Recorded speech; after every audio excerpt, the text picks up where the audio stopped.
আসসালামু আলাইকুম রহমতুল্লাহি আবরাকাতু।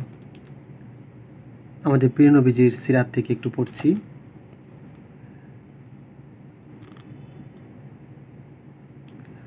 উম্মতের প্রতি এমনই দরদি ছিলেন আমাদের নবী, উম্মতের চিন্তায় এমনই পেরেশান ছিলেন আমাদের নবী।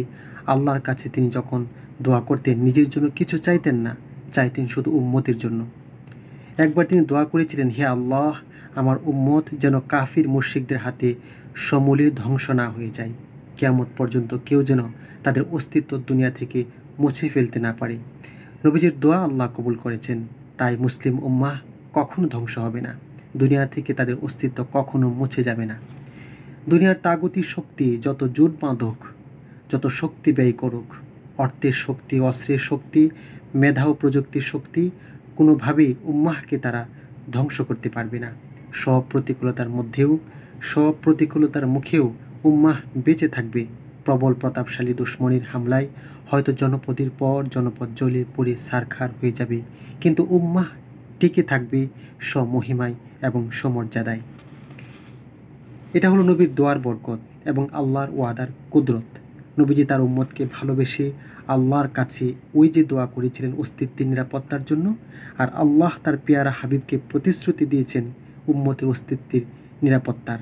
এমন দরদি নবী, এমন করুণার ছবি, উম্মত বলো কেন তাকে ভালোবাসবে না? যুগে যুগে দেশে দেশে মুসলিম উম্মাহ তাদের পেয়ারা নবীকে, পেয়ারা হাবিবকে প্রাণের চেয়ে বেশি ভালোবেসেছেন।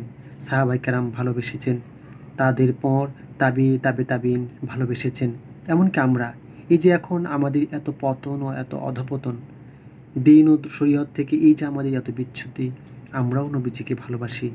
আমাদেরও অন্তর রয়েছে তার প্রতি অন্যরকম ভালোবাসা, আমাদেরও অন্তরে রয়েছে তার প্রতি অন্যরকম ভালোবাসা, তার প্রতি এক অন্যরকম এক ভালোবাসা।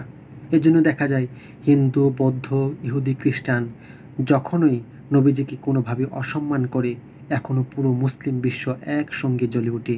মুসলিম উম্মাহ ধৈর্যহারা হয়ে যায়। কাফির অবাক হয়ে ভাবে, এমন কেন? মুসলিমরা এত অসহিষ্ণু কেন? কোথায় তাদের মুক্ত চিন্তা? আসল কথা হলো, নবীর প্রতি উম্মতের প্রেম ও মহব্বত।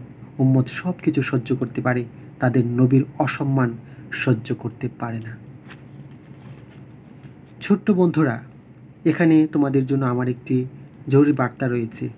নবীর প্রতি মুসলিম উম্মার এই যে নাজুক ভালোবাসা, কাফির ও মুশরিক সম্প্রদায় মাঝে মাঝে এটা নিয়ে খেলা করতে চায়। নবীজির প্রতি তারা বিভিন্ন অসম্মান ছুড়ে দেয়, যাতে মুসলিম উম্মাহ ক্রোধে জ্বলে ওঠে এবং জানের পরোয়ানা না করে দুশ্মনের উপর ঝাঁপিয়ে পড়ে।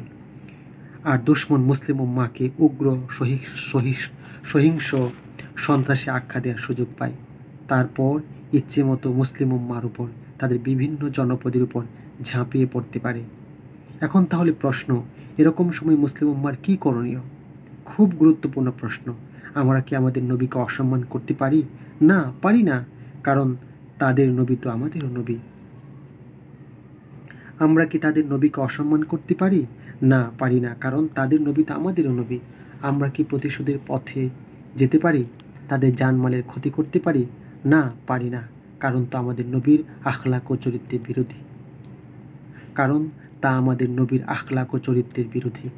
আমাদের করণীয় হলো আমলের মাধ্যমে জবাব দেওয়া, অর্থাৎ ওরা যত নবীকে অসম্মান করতে চাইবে, আমরা ততই নবীজির সুন্নাহকে আঁকড়ে ধরব, নবীজির প্রতি তত বেশি দরুদ পড়ব, ততই নবীজিকে ভালোবাসব এবং ততই নবীজির রেখে যাওয়া দিনকে দুনিয়াতে বুলন্দ করার চেষ্টায় নিয়োজিত হব।